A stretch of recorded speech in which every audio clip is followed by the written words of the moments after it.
हुकूमत ने हमारी बात ना मानी, सूबा पख्तूनख्वा की हुकूमत ने, तो फिर ये है कि पूरे पाकिस्तान में बल्कि पूरी दुनिया में पाकिस्तानी मसीहों को हम मुतहरिक करेंगे। और उनको पता होना चाहिए कि पूरी दुनिया में फिर किस किस्म की बातें शुरू हो जाएंगी। और इसके अलावा ये भी मैं बताना चाहता हूँ कि वज़ीर आज़म एक तरफ तो कहते हैं कि हम अक़लियतों का ख्याल रख रहे हैं, गवर्नर साहब खुद भी कहते हैं, और दूसरी तरफ हमारी आईनी पामाली करके हमें ज़बरदस्ती सलीब पे चढ़ाया जा रहा है, ज़बरदस्ती की जा रही है। इसको भी हमें हर हाल में रोका जाएगा। अगर हमें हमारे आईनी हकूक ना दिए गए, हमारे अदारों को हमें वापस ना किया गया, तो फिर 25 दिसंबर सारी दुनिया में बतौर एहतजाज मनाया जाएगा। हम अपनी इबादत तो करेंगे लेकिन उस दिन एहतजाज भी होगा। और अगर गवर्नर साहब ने एक हफ्ते के अंदर अंदर हमारा कॉलेज वापस ना किया और हमें कॉलेज वापस ना दिया, तो सूबे भर में एहतजाजी कैंप लगेंगे और भूख हड़ताल की जाएगी। और इसके अलावा इस्लामाबाद की तरफ मार्च भी किया जाएगा। और इसके बीच में पार्लियामेंट के बाहर हम धरना भी देंगे और बताएंगे कि दोगली पॉलिसियां बंद की जाए। कहते कुछ है और करते कुछ है। हम मोदी हुकूमत को बड़ा बुरा कह रहे हैं, बड़ा खराब कह रहे हैं। उससे बढ़ के ज्यादती हमारे साथ शुरू हो गई। तहफ़्फ़ुज़ नहीं है, कानून नहीं है, मुहाफ़ज़त नहीं है, किधर जाए, अक़लियतें कहाँ पे भाग जाए। और इसी तरीके से अगर ये हालात ऐसे ही रहे तो फिर एक हफ्ते के बाद सारे सूबे में जगह जगह हड़ताली कैंप लगाए जाएंगे और जगह जगह हुकूमत की इस बात की मुखालफत की जाएगी। तो मेरी अभी भी इस्तिता ये है गवर्नर साहब से, एक कॉलेज है छोटा सा, मेहरबानी से वो मसीहों को वापस कर दिया जाए। उसका 1943 का आइन जो है उसको बहाल कर दिया जाए। जी बेटा। सर ये बताएं सर, एक तरफ आप मुखालफत कर रहे हैं, दूसरी तरफ आप एक चंद साल पहले 30 करोड़ रुपए दिए थे कॉलेज को बंद हो गए। दूसरा सवाल आपसे यह है कि गवर्नर एक मरतबा आप लोगों से हमदर्दी की, दूसरी मरतबा मुकर गए बकौल इसके अपने। क्या इसके पीछे दूसरे लोग नहीं है? क्योंकि गवर्नर बेख्तियार नजर आ रहा है इसमें, वो बात एक करते हैं, बाद मुकर जाते हैं, और लोग नहीं है इसके पीछे। बेटा घर का बाप ठीक हो ना तो सारा घर ठीक चलता है। ये गवर्नर साहब चूंकि बड़े हैं सूबे के, अगर वो अपनी चीजों को ठीक रखेंगे तो सारा सूबा ठीक चलेगा, वरना ये हालत खराब से खराब होती चली जाएगी। और उसके कसूरवार गवर्नर हाउस होगा और खासकर हमारा एजुकेशन डिपार्टमेंट इसका कसूरवार होगा। धमकियां मिल रही थी कॉलेज के प्रोफेसरों की तरफ से और स्टूडेंट्स की तरफ से, प्रिंसिपल साहब की पूरे खानदान को।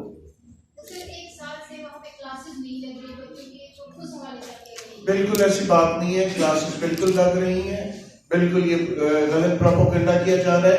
सिर्फ BS 4th ईयर की क्लास को जबरदस्ती बाहर निकाला जा रहा है। किस चीज का? 30 करोड़ चंद साल पहले दिए थे यूनिवर्सिटी बनाने के लिए, जो कि आज यहाँ पे उसको भी हर तरीके से रोका गया। यूनिवर्सिटी बनाने के लिए यूनिवर्सिटी का पहला कदम यह है कि यूनिवर्सिटी उन्हीं की होगी जिनके ये जमीन है, जिनकी इमारतें हैं, और उन्हीं का बोर्ड आएगा।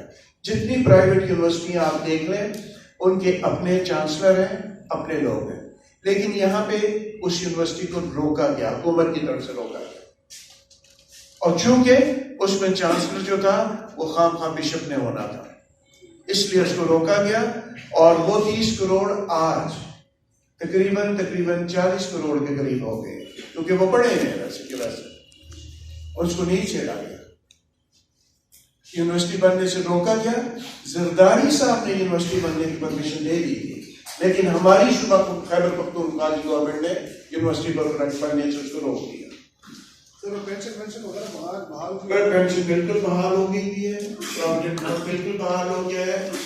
कॉलेज की जो स्टाफ है उसका बाकी प्राइवेट कॉलेजेस के स्टाफ से सबसे ज्यादा उनकी तनख्वाह। यूनिवर्सिटी में तनख्वाहें नहीं, 3-3 महीने की तनख्वाहें नहीं दे रहे, कॉलेज में बकायदा उनको तनख्वाहें मिल रही है। सबसे बढ़ के बात यह है कि एडवर्ड्स कॉलेज में कभी भी हड़तालें नहीं होती थी। मैं खुद एडवर्ड्स कॉलेज में पढ़ा चुका हूं, कभी हड़तालें नहीं होती थी।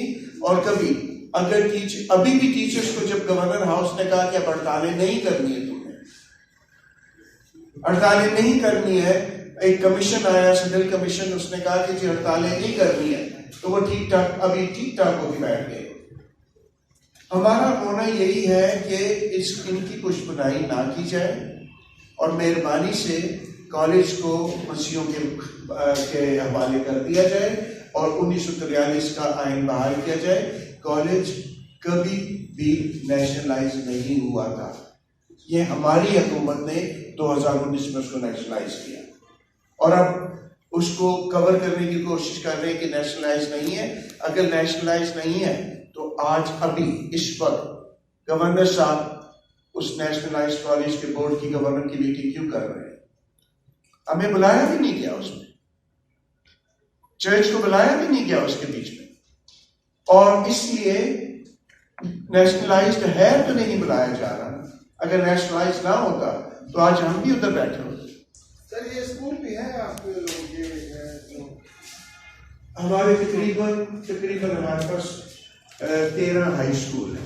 13 सूबे में 13 हाई स्कूल है, एलिजबेथ स्कूल है, एडवर्ड्स कॉलेज स्कूल है, सेंट जॉन स्कूल है, ये कैथलिक स्कूलों के अलावा है, कैथलिक स्कूल भी है। लेकिन ये इन स्कूलों में सर कोई मसला तो नहीं? इन स्कूलों के साथ कोई मसला नहीं। ये हमने सर 3 क्वेश्चन है मेरे, एक क्वेश्चन पूछूं तो और उसके जवाब दे तुझे। ये पेशावर हाई कोर्ट की 2019 का फैसला है, उसमें बाकायदा तौर पर सरकार को मुदाखलत की कहा गया है कि we have to intervene, wording उसकी है सरकार। उस फैसले की तो फिर हुकूमत पाबंद हो जाती है। हुकूमत ने दरअसल हाई कोर्ट को धोखा देकर ये फैसला लिया है। हुकूमत ने कहा है कि इसकी हम तनख्वाह, इसका 25% बजट जो है हम देते हैं, जबकि झूठ है, वो कोई 25% बजट नहीं देते। हुकूमत ने 300 करोड़ 30 करोड़ भी अगर दिए थे तो वो प्राइवेट इदारों की मदद में दिए थे, उसके ऊपर लिखा है ये प्राइवेट इदारों की मदद में। हाई कोर्ट को बिल्कुल टोटली डिसीव किया गया है। हाई कोर्ट का अगर हुकूमत इतनी सिंसियर थी तो हाई कोर्ट ने 2016 में तो कह दिया था कि नेशनलाइज नहीं है, तो उसमें कहा हाई कोर्ट की फैसले के खिलाफ जाएंगे? हम जा रहे हैं, चले गए हम सुप्रीम कोर्ट। दूसरा सवाल ये है कि फिरदौस साहब का, उसकी बेटी, बेटा, दामाद, ये हजरत अल्लामा इकबाल साहब थे कि तीनों जो थे वो कॉलेज में तैनात भी हुए और फिर आगे जाके आला तालीम के लिए यूरोपी चले गए। आला तालीम के लिए यूके नहीं गए, बल्कि आला तालीम करके वो यहाँ पे आए और उनकी बहू है, उनका दामाद नहीं है। अगर 120 के स्टाफ में वो 3 आ गए और वो कॉलेज में उन तीनों के पास फॉरेन क्वालिफाइड डिग्रीज थी और इसी बोर्ड ऑफ गवर्नर ने उनको रखा, इसी बोर्ड ऑफ गवर्नर ने। ये आखिरी सवाल है मेरा, मजहबी कार्ड को आपने 2 सवाल पे बार बार इस्तेमाल किया है। तालीमी इदारे में मजहबी कार्ड का इस्तेमाल आप करेंगे तो इसके नतीजे तो आप कम्युनल साइट पे जा रहे हैं। हम कम्युनल साइट पे बिल्कुल भी नहीं जा रहे। मजहबी कार्ड इसलिए हमें इस्तेमाल करना पड़ा है कि आर्टिकल 20 के तहत हमें अपने अदारे बनाने और उनको चलाने का हक है, इसलिए उसमें साफ सुथरा लिखा हुआ है और प्रीएम्बल में भी देख लें, उसमें लिखा हुआ है और 36 में भी लिखा हुआ है कि अक़लियती अपने अदारे बना सकते हैं और उनको चला सकते हैं। इसलिए हमें मजबूरन इसको इस्तेमाल करना पड़ा है। कोई कम्युनल बात नहीं है, कोई ऐसी बात नहीं है। अगर हुकूमत 2016 के फैसले को मान जाती तो आज ये हालत ना होती। ये पहली दफा है कि पाकिस्तान में इस किस्म की हरकत की जा रही है। प्रिंसिपल साहब कब वापस आ रहे हैं? कब जा रहे हैं? प्रिंसिपल साहब का 10 साल का वो है कॉन्ट्रैक्ट है, जो इसी बोर्ड ऑफ गवर्नमेंट ने दिया। इसी बोर्ड ऑफ गवर्नमेंट ने 10 साल का उनको कॉन्ट्रैक्ट दिया। बिशप साहब आप पाकिस्तान 25 दिसंबर तो आपकी इस तरह से 25 दिसंबर हमारी ईद होती है। ईद होती है, आप जो है और वो खुशी वाले दिन जो है आप एहतजाज किस तरह का? जब हमारे साथ ये सलूक किए जाएंगे तो जाहिर है हम एहतजाज ही करेंगे, फिर तो एहतजाज करना पड़ेगा। और ये सिर्फ पाकिस्तान में नहीं होगा, ये सारे मुल्क सारी दुनिया में होगा फिर एहतजाज।